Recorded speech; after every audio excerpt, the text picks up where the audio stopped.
नमस्कार। हमारा प्रयास, हमारी चाह कृषि ज्ञान विज्ञान से सुगम हो खेती की राह। किसान भाइयों, बहनों एवं दर्शकों, आप देखना शुरू कर चुके हैं आपका पसंदीदा कार्यक्रम पूसा समाचार। पूसा समाचार के इस अंक में मैं डॉक्टर प्रवीण उपाध्याय, वैज्ञानिक सस्य विज्ञान संभाग, एवं मैं डॉक्टर सुनीता यादव, वैज्ञानिक पर्यावरण विज्ञान पूसा संस्थान की ओर से आप सभी दर्शकों का पूसा समाचार में हार्दिक स्वागत करते हैं। आज हम दर्शकों को धान में खरपतवार प्रबंधन एवं नींबू वर्गीय फलों की खेती की तकनीकी जानकारी देंगे।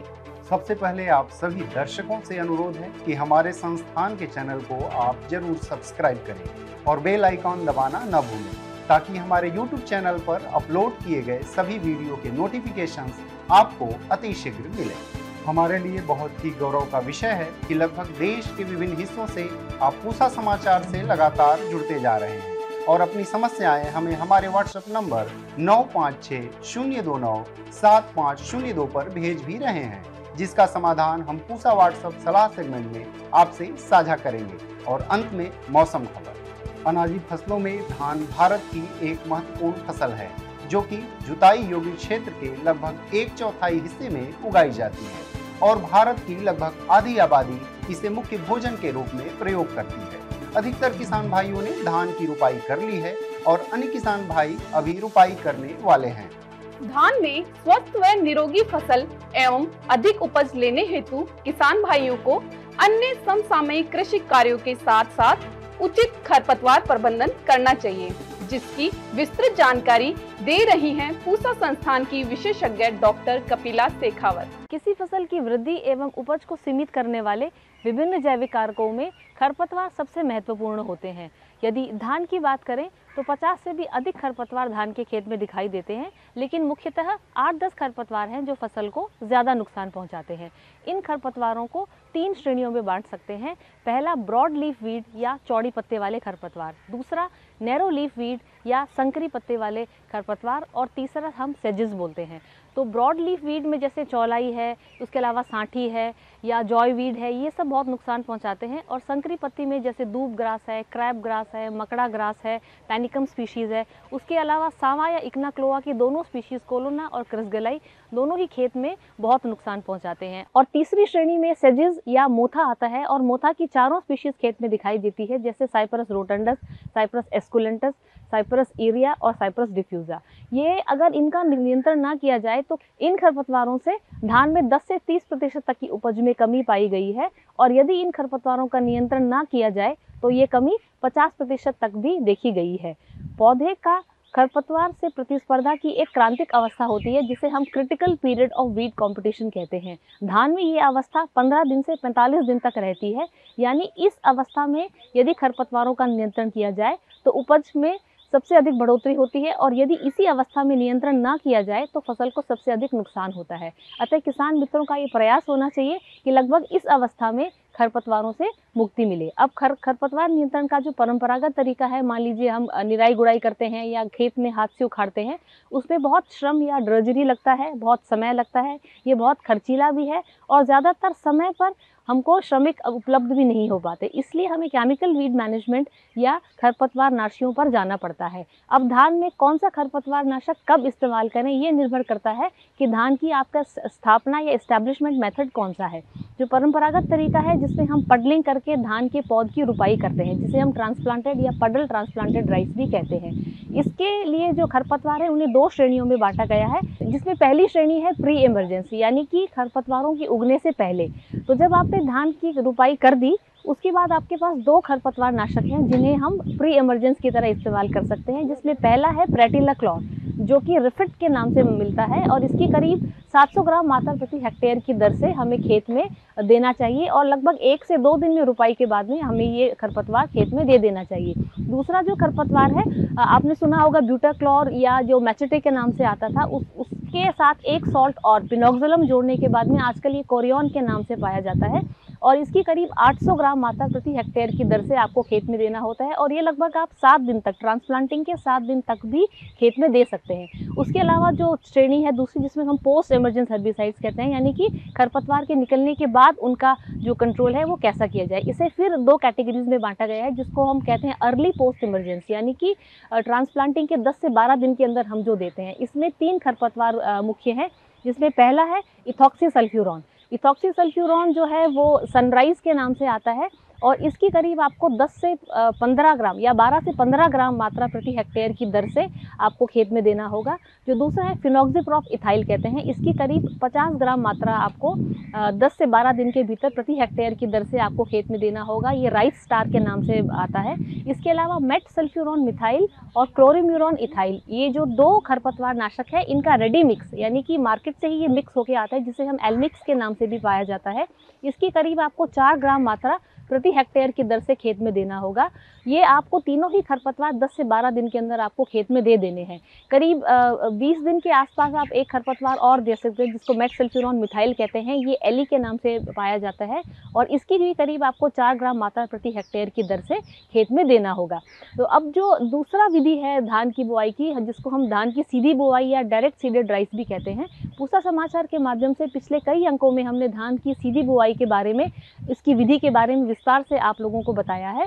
इसमें अगर खरपतवार प्रबंधन की बात करें तो ये निर्भर करता है कि आपने फिर इसको किस विधि से लगाया है। तो जो डायरेक्ट सीडेड राइस है, उसके एस्टेब्लिशमेंट के 2 तरीके हैं। एक हम बोलते हैं ड्राई डायरेक्ट सीडेड राइस या ड्राई डीएसआर।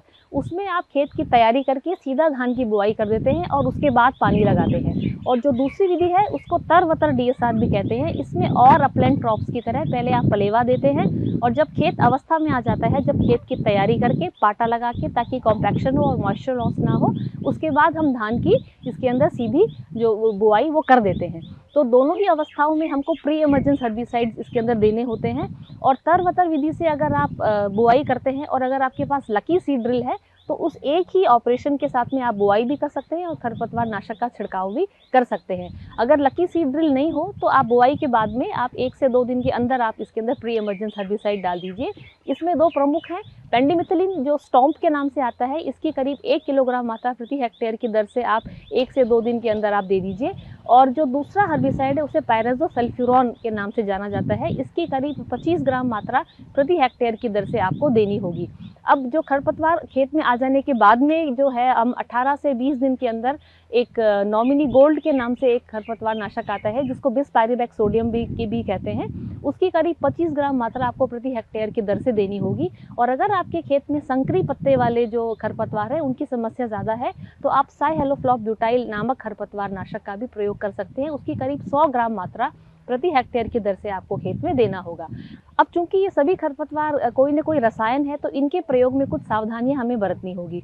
और वीड मैनेजमेंट पे हम 4 R's stewardship of weed management कहते हैं, जिसमें सबसे महत्वपूर्ण है हर्बिसाइड का चुनाव और उसका स्रोत। यानी कि आप किसी भी जो बताए गए जितने भी हर्बिसाइड्स हैं उनको किसी विश्वसनीय स्रोत से आप प्राप्त करें और उसका बिल ज़रूर रखें। कई बार देखा गया है स्पूरियस मटेरियल होने के कारण आपके अंदर जो वीड मैनेजमेंट है वो ठीक से नहीं हो पाता।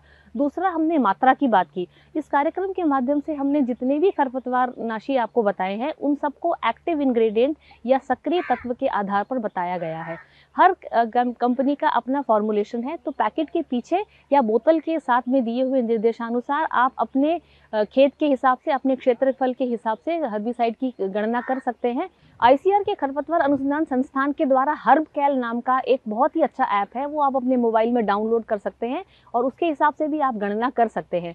हमने इस कार्यक्रम के माध्यम से जो स्टैंडर्ड प्रिस्क्रिप्शन प्रोटोकॉल है, that is active ingredient per hectare के आधार पर आपको सभी मात्राएं संस्तुतित की है। तीसरी महत्वपूर्ण बात है समय पर हर्बिसाइड को देना। अगर प्री इमर्जेंस है तो कब दे, अर्ली पोस्ट इमर्जेंस है, इन सब बातों का आपको ध्यान रखना होगा।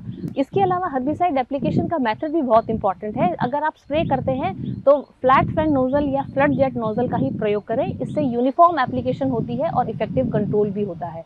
धान के खेत में 45 दिन के बाद किसी भी खरपतवार नाशक का प्रयोग ना करें। जो सॉइल एक्टिव हर्बिसाइड्स हैं जैसे पेंडिमिथिलिन है, वो जब दें उस समय खेत में जल का भराव नहीं होना चाहिए, लेकिन खेत में नमी ज़रूर होनी चाहिए। और जो फॉलिएज एक्टिव हैं उसमें संस्तुतित मात्रा के साथ में स्टिकर या सर्फेक्टेंट अगर आवश्यक हो तो उसका प्रयोग भी ज़रूर करें। और स्प्रे करने का जो मेथड है, जिस डायरेक्शन में या जिस दिशा में हवा हो उसी दिशा में ही खरपतवार नाशी का प्रयोग करें, क्योंकि ताकि नॉन टारगेट प्लांट्स या ड्रिफ्ट के माध्यम से किसी और पौधों को नुकसान ना हो। उसके अलावा आप रेन फोरकास्ट का ज़रूर ख्याल रखें। हर्बिसाइड एप्लीकेशन के कम से कम 8 से 10 घंटे तक बारिश नहीं होनी चाहिए। पूसा समाचार के माध्यम से भी हम मौसम पूर्वानुमान के बारे में किसान मित्रों को बताते हैं। उसके आधार पर भी आप अपने हर्बिसाइड एप्लीकेशन को शेड्यूल कर सकते हैं। एक सबसे महत्वपूर्ण बात है कि आप अपने खेत के अंदर जो भी हर्बिसाइड्स उपयोग कर रहे हैं उनको रोटेट करते रहें या बदलते रहें। मान लीजिए एक साल अगर आप पेंडिमिथिलिन ले रहे हैं तो दूसरे साल आप पायरेजोसल्फ्यूरॉन भी ले सकते हैं। इन सभी सावधानियों के साथ अगर आप बताए हुए खरपतवार नाशियों को उपयोग करते हैं तो खरपतवार नियंत्रण के साथ साथ आप एक अच्छी उपज को भी सुनिश्चित कर सकते हैं। नींबू वर्गीय फलों में विटामिन सी पर्याप्त मात्रा में पाया जाता है तथा फलों का यह वर्ग पोषक तत्वों में भरपूर होने के साथ साथ किसान भाइयों के लिए आय का उत्तम स्रोत है। जो किसान भाई नींबू वर्गीय फलों, खासतौर पर कागजी नींबू या एसिड लाइम एवं लेमन की खेती करना चाहते हैं, उनके लिए इससे संबंधित विस्तृत जानकारी दे रहे हैं पूसा संस्थान के विशेषज्ञ डॉक्टर RM शर्मा जी। अपने किसान भाइयों को कहना चाहूँगा कि जब भी वो उत्तर भारत में नींबू की खेती के बारे में सोचें तो ये आवश्यक है कि उन्हें ये जानना कि हमें लाइम लगाना है कि लेमन लगाना है, क्योंकि हिंदी में दोनों ही को हम नींबू कहते हैं। जो जहाँ तक कागजी नींबू की बात है या एसिड लाइम की बात है या जिसको खट्टा नींबू बोलते हैं, जिसकी डिमांड मार्केट में ज़्यादा होती है, ये प्रायः साइज में छोटा होता है, लगभग 40 से 45 ग्राम का होता है और छिलका इसका पतला होता है, पौधे ऊपर की तरफ को बढ़ते हैं और इसमें कांटे होते हैं और इसकी डिमांड ज़्यादा होती है। इसको ताज़े रस के रूप में ज़्यादा प्रयोग किया जाता है। जबकि जो लेमन होता है वो आकार में थोड़ा बड़ा, लगभग 50 से 70 ग्राम तक का होता है और सर्दी की जो फसल है वो थोड़ा सा और बड़ा फल हो जाता है, क्योंकि वो प्रायः अचार के लिए इसका प्रयोग किया जाता है। तो और इसमें कांटे नहीं होते या बहुत छोटे कांटे होते हैं और पौधे इसके जो है नीचे की तरफ को झाड़ी नुमा होते हैं और इसमें जो खटास है वो कागजी नींबू की तुलना में थोड़ी सी कम होती है। हमारे भारतीय कृषि अनुसंधान संस्थान पूसा ने दोनों ही कागजी नींबू और लेमन दोनों की ही दो प्रजातियां विकसित की हैं। तो जहां तक कागजी नींबू की बात है तो पूसा उदित और पूसा अभिनव, ये 2 प्रजातियां हैं जिन्हें उत्तर भारत में सफलतापूर्वक प्रयोग किया जा सकता है और इनकी जो फलत का समय है वो जुलाई अगस्त और फरवरी से अप्रैल के बीच में होता है। जहाँ तक लेमन की बात है, इसकी फलत जो होती है जून और जुलाई और इधर दिसंबर और जनवरी। तो लगभग 4 से 5 महीने तक आप साल में अगर आप पद्धतिवार लगाते हैं लेमन और लाइम दोनों ही, तो आप फल ले सकते हैं। लेमन की जो 2 प्रजातियाँ संस्थान ने विकसित की हैं वो एक कागजी कला जो कि बहुत पुरानी वैरायटी है और हाल ही में पूसा लेमन 1 एक प्रजाति आई है जो लगभग 20 जून के आसपास पक के तैयार हो जाती है। जहाँ तक इनके रोपण का सवाल है तो उत्तर भारत में एसिड लाइम और लेमन दोनों का रोपण जो है जुलाई और अगस्त का महीना इसके लिए सबसे सर्वोत्तम माना गया है। इसके रोपण के लिए सबसे आवश्यक है कि गड्ढे की खुदाई, लगभग 1 घन मीटर का गड्ढा हमें खोद लेना चाहिए और उस गड्ढे में कम से कम 10 से 15 दिन पूरी तरह धूप लगने के बाद 20 से 25 किलोग्राम सड़ी हुई गोबर की खाद मिला के उस गड्ढे को भर देना चाहिए। और ये गृह कार्य जिसको आप कहेंगे होमवर्क, जिसको हम मानते हैं, और ये आपका जून के अंतिम सप्ताह तक पूरा हो जाना चाहिए। और जैसे ही जुलाई की पहली बरसात होती है आप लाइम और लेमन दोनों का रोपण कर सकते हैं। दूरी लगभग 4 से 4.5 मीटर हम इसकी रखते हैं। शुरुआत के 1 से 2 सालों में नींबू के रोपण के बाद आप अपने खेत में अंतःसस्यन कर सकते हैं, जिसमें आप दालें लगा सकते हैं और छोटे जो साइज़ की जो फसलें हैं सब्जियों की खास करके, जब आप उसमें गोभी लगाएं, दालें बहुत अच्छी हैं जिसमें आप मूंग, मसूर, मांस, ये सभी दालों का अंतःसस्यन करें और दूसरी सब्जियों का भी अंतःसस्यन करें। इस बात का ध्यान रखें कि कोई बड़े आकार की फसल न लगाएं, जैसे उसमें भिंडी न लगाएं, मक्की न लगाएं, इस तरह की फसलों को आप उसमें न लगाएं। लेमन के लिए मैं कहना चाहूँगा कि सिंचाई बहुत आवश्यक है, पर खास करके अप्रैल, मई और जून के महीने में, अन्यथा इसमें फल फटने लगते हैं या पत्ते जलने लगते हैं। और जब आप लेमन का रोपण करें तो ध्यान रखें कभी भी अप्रैल और मई, जून में उसका जो थाला है वो उसको बिल्कुल उसकी घास ख़त्म न करे। छोटी छोटी सी घास अगर उसमें आप रखेंगे तो जो सूरज की रोशनी से होने वाला जो नुकसान है इंटेंस लाइट से, वो आपका नहीं होगा। जहाँ तक इसकी उपज की बात है, हमारे पूसा ओतित और पूसा अपने दोनों प्रजातियों में लगभग 1400 से 1500 फल एक विकसित वृक्ष से प्रतिवर्ष लिए जा सकते हैं। जैसा कि मैंने बताया कि इसकी जो तुड़ाई है वर्ष में 2 बार होती है। एक तो जुलाई और अगस्त के महीने में इसकी तुड़ाई होती है, दूसरा फरवरी मार्च, और अगर तापमान थोड़ा कम रहता है तो 15 अप्रैल तक भी इसकी तुड़ाई की जा सकती है। और प्रति वृक्ष लगभग 1400 से 1500 फल हमें प्राप्त होते हैं, जो लगभग 1.5 से 2 लाख रुपए प्रति वर्ष आप आय कमा सकते हैं। उसी तरह लेमन है, लेमन में लगभग 700-750 फल आपको प्रतिवर्ष मिल सकते हैं, और इससे भी लगभग 1 से 1.5 लाख रुपए प्रतिवर्ष कमाई की जा सकती है। पूसा समाचार में अब समय है पूसा व्हाट्सएप सलाह सेगमेंट का, जिसमें हम आपके खेती किसानी से जुड़े सभी प्रश्नों का समाधान बताएंगे। कुल्लू हिमाचल प्रदेश से कृपाल चंद जी ने आड़ू के बाग में रोग की समस्या बताई है। आपके बाग में गमोसिस रोग का प्रकोप हुआ है। इसके नियंत्रण हेतु कॉपर ऑक्सीक्लोराइड की 500 ग्राम मात्रा एवं स्टेप्टोसाइक्लिन की 20 ग्राम मात्रा 200 लीटर पानी में घोल बनाकर 1 एकड़ में छिड़काव करें। पंजाब से कई किसान भाइयों ने धान में रोग की समस्या बताई है। आपकी फसल में बैक्टीरियल ब्लाइट का प्रकोप हुआ है। इसके समाधान हेतु कॉपर ऑक्सीक्लोराइड की 500 ग्राम मात्रा को 200 लीटर पानी में घोल बनाकर 1 एकड़ में छिड़काव करें। 7 दिनों के बाद स्टेप्टोसाइक्लिन की 40 ग्राम मात्रा को 200 लीटर पानी में घोल बनाकर 1 एकड़ में छिड़काव करें तथा 10 से 15 दिनों के बाद पुनः एक और छिड़काव करें। सुल्तानपुर उत्तर प्रदेश से सूरज द्विवेदी जी ने भिंडी में कीट की समस्या बताई है। आपकी फसल में फल एवं तना छेदक कीट का प्रकोप हुआ है। सर्वप्रथम फूल आने से पहले फेरोमोन ट्रैप लगा लें तथा पीला चिपचिपा ट्रैप 20 ट्रैप प्रति हेक्टेयर की दर से लगा लें। रासायनिक नियंत्रण हेतु स्पाइनोसाइड की 200 ml मात्रा 200 लीटर पानी में घोल बनाकर 1 एकड़ में छिड़काव करें। सहारनपुर उत्तर प्रदेश से अमजद जी ने आम के फलों के पेड़ पर ही फटने की समस्या बताई है। आपकी फसल में कैल्शियम एवं बोरोन की कमी हुई है। 10 से 15 दिनों के अंतराल पर बोरेक्स के 0.2% का 2 से 3 बार छिड़काव करें तथा बोरेक्स की 50 ग्राम मात्रा को प्रति पेड़ की दर से जड़ के पास मिट्टी में मिला दें। आइए सुनते हैं आने वाले सप्ताह में कैसा रहेगा मौसम का हाल मौसम खबर में। भारत मौसम विज्ञान विभाग द्वारा दिए गए मौसम पूर्वानुमान के अनुसार 29 जुलाई को उप हिमालयी पश्चिम बंगाल, सिक्किम, हरियाणा, चंडीगढ़, दिल्ली, हिमाचल प्रदेश, पूर्वी राजस्थान, विदर्भ में, 29 एवं 30 जुलाई को छत्तीसगढ़ में, 30 और 31 जुलाई को बिहार में, 29 जुलाई से 31 जुलाई के दौरान पूर्वी मध्य प्रदेश में, 30 जुलाई से 1 अगस्त के दौरान झारखंड में, 31 जुलाई और 1 अगस्त को तटीय कर्नाटक में, 29 जुलाई और 1 अगस्त को उत्तराखंड में, 29 जुलाई से 1 अगस्त के दौरान अरुणाचल प्रदेश, असम, मेघालय, नागालैंड, मणिपुर, मिजोरम, त्रिपुरा, उड़ीसा, कोंकण, गोवा, मध्य महाराष्ट्र, उत्तर प्रदेश में कुछ स्थानों पर भारी वर्षा की संभावना है।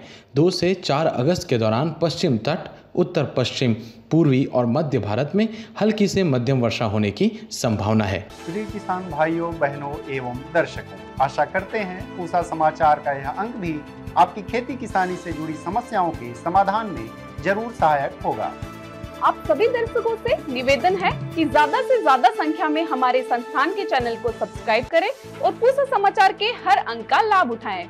हमारे फेसबुक पेज और ट्विटर हैंडल को भी जरूर फॉलो करें। कृषि से जुड़ी समस्याएं या अधिक जानकारी हेतु हमें दिए गए नंबर पर व्हाट्सएप करें और अपना नाम एवं पता अवश्य लिखें। आपके सुझावों और प्रतिक्रियाओं का हमें हमेशा इंतजार रहता है। कृषि की दिशा में यदि लाने हो नवाचार तो देखते रहिए हमारा साप्ताहिक कार्यक्रम पूसा समाचार। कुछ नए विषयों पर नई जानकारी लेकर हम फिर हाजिर होंगे अगले शनिवार। तब तक के लिए दीजिए इजाजत। नमस्कार।